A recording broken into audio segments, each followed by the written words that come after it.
नमस्कार दोस्तों, मेरा नाम है सुखजीत। आप देख रहे हैं matters that matter with Indian care. और आज की इस इंटरव्यू में हम बात करेंगे हेल्दी रिलेशनशिप के बारे में। हमारे साथ एक्सपर्ट मौजूद हैं ड्रूमा। उनसे जानेंगे डिटेल में कि हेल्दी रिलेशनशिप होता क्या है। ड्रूमा, आपका स्वागत है। Thank you. नमस्कार सबको। हेल्दी रिलेशनशिप बहुत ही ज़रूरी टॉपिक है। It's a very important topic to discuss because आजकल देखा गया है कि फैमिलीज़ में हस्बैंड वाइफ के बीच में या इवन पेरेंट्स के साथ बच्चों के साथ कॉन्फ्लिक्ट होती हैं क्योंकि अंडरस्टैंडिंग इतनी नहीं होती है या जो हमारे विचार है, थॉट्स है, वो अलग अलग तरीके के होते हैं। So it's very important to maintain that healthy relationship in a family. So what is healthy relationship? It is when people feel safe with each other, they feel respected, and they feel valued and supported. So they feel safe enough to come and talk about any issues they may have with you, or with your parents or with your partner. Children feel supported. They feel that, oh, I can go and talk to my mother and my father about anything. So they feel confident in doing that. So that is when it is called healthy relationship. सही मायने में उसको अगर define करना हो किसी definition के through, तो हेल्दी रिलेशनशिप को किस तरह से एक्सप्लेन किया? उसमें एक ऐसा कोई डेफिनेशन है नहीं, क्योंकि हर परिवार अलग होता है। Everybody has their own way of living, their own culture, their own thoughts and ideas and raising children and all that. But it's a healthy relationship when everything works in cohesion. एक साथ सब काम मिलके काम करते हैं, एक दूसरे को respect देते हैं, जैसे कि मैंने पहले कहा। So what is most important is between the partners, between the parents or husband and wife, it is very important to have that open and honest communication. जी। अगर आप खुल के एक दूसरे से बात करेंगे तो आधी आपकी प्रॉब्लम वहीं सॉल्व हो जाएगी। If there is a problem, घर के कोई मैटर्स हैं, जैसे नया सोफ़ा खरीदना है, तो एक दूसरे से बात करें, मुझे ये पसंद है, मुझे ये पसंद है। कम टू अ कंक्लूजन कि हम दोनों को कौन सा अच्छा लग रहा है। Come to a joint decision rather than imposing your decision. बच्चों से भी राय ले सकते हैं। You do things together in a very respectful and honest way. एक तो ये बात हो गई। दूसरा ये है कि ट्रस्ट भी होना चाहिए, एक फेथ होना चाहिए आपके पार्टनर पे कि आपने कोई डिसीजन लिया तो कुछ सोच के लिया होगा, लेकिन एक दूसरे को उसकी जानकारी भी देनी चाहिए। जी।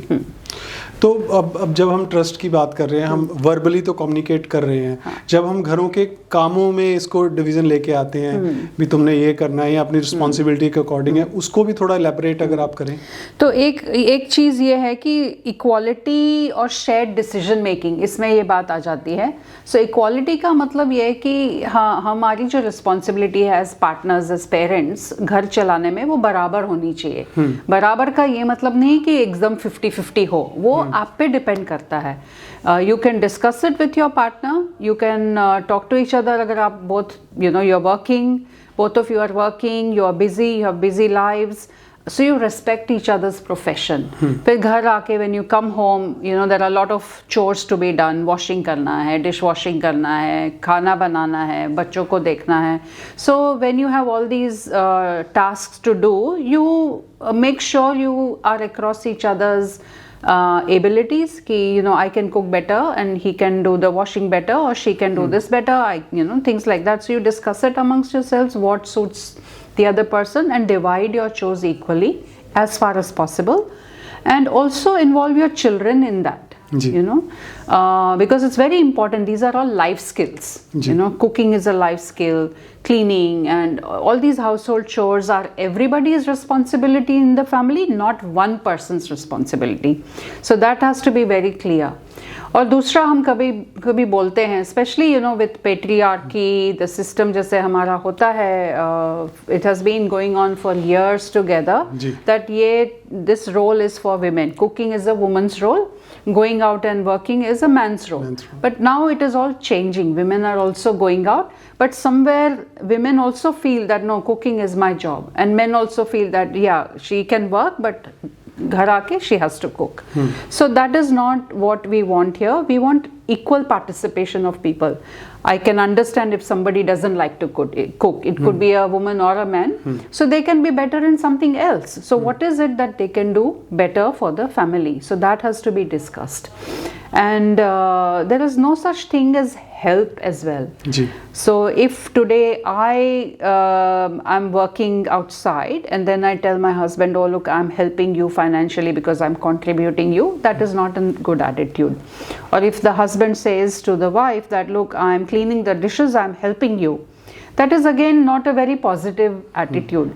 Why? Because it is your responsibility. It is a responsibility of both husband and wife or both partners towards having a good household, healthy relationship.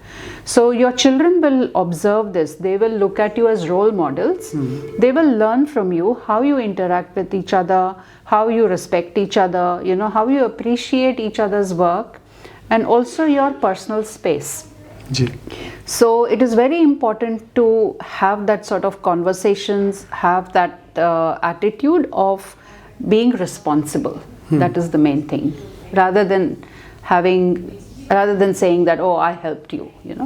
There's a difference in having the responsibility or helping. Yeah. मतलब जैसे आप शुरू में बात कर रहे थे, help वाली बात आपने की. मान लीजिए अगर कोई मेल कपड़े धो के सुखा देता है, तो उसकी घरवाली को भी उसका थैंक्स नहीं करना चाहिए और ये भी नहीं कहना चाहिए कि मेरे हस्बैंड ने मेरी हेल्प कर दी. वो रिस्पॉन्सिबिलिटी है. और अगर थैंक यू बोल भी दिया, विच इज गुड, आप मन से किया है, तो मेक श्योर कि जो वो हस्बैंड कपड़े, वो उसको भी थैंक यू बोल दे कि तूने खाना बना दिया.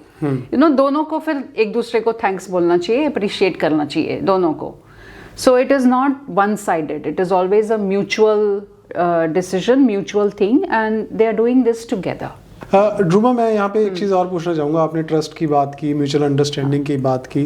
कुछ और भी चीज़ें होंगी जब हम फैमिली लाइफ की बात करते हैं हेल्दी, उसके बारे में थोड़ा हमें बताइए. हाँ, जैसे एक है when you have to be supportive towards your partner. मान लीजिए कि जैसे माइग्रेंट कम्युनिटीज़ में ये बहुत होता है कि दे मूव, ऑस्ट्रेलिया कोई आया, आपको अपनी लाइकिंग की जॉब नहीं मिली, हाँ, तो आप स्ट्रगल कर रहे हो, आपको फ्रस्ट्रेशन हो रही है, तो तब अगर उनकी वाइफ शायद जाके कहे कि अरे मुझे तो ये चाहिए, वो चाहिए, तो that is not right. You have to understand that this other person is trying their best to find a good job according to their skills. So you have to be supportive. It can be the other way around as well. If the wife is also looking for work and not getting the right kind of work that she wants to do, then the husband has to be supportive as well. Don't worry, I'm here with you. We will do this together. So you have to be support not just in job area, but even in your everyday life. अगर कोई बीमारी है, कुछ है, या नया baby है घर में, बच्चा हुआ है, तो you can't just leave it all to one person to look after that child. You have to be supportive of each other, not just physically but emotionally, mentally. Understand that yes, it's difficult to have a newborn baby. किस तरह से हम यहाँ, क्योंकि help भी नहीं होती है, फैमिलीज दूर होती हैं, तो it becomes quite a struggle. शायद वो लेडी को जॉब पहले कर रही थी, अब जॉब नहीं है, तो उसकी तो वो इनकम भी चली जाती है ना, तो इनकम पे भी स्ट्रेस आता है, right. So the man has to understand yes there is stress on the income, but it's because we have a baby now and she is giving all her time to care for the baby. तो वो एक respect होना चाहिए, एक support होना चाहिए वहाँ पे. उसको ये नहीं लगना चाहिए कि मेरी जॉब नहीं है तो मुझे वो क्या कहेंगे, या मैं कमा नहीं रही हूँ, तो गिल्टी फील नहीं होना चाहिए. ना ही फादर को गिल्टी फील होना चाहिए. So how can you do that is by having open communication. बातचीत खुल के आराम से बैठ के करें. अगर हाँ फ्रस्ट्रेशंस होती हैं, रोना भी निकल जाता है, गुस्सा भी आता है, ये सब होता है, लेकिन इसका मतलब ये नहीं कि आप लड़ते झगड़ते रहें. आप बैठ के सोचें कि हम किस तरह से इसको मसले को हल कर सकते हैं.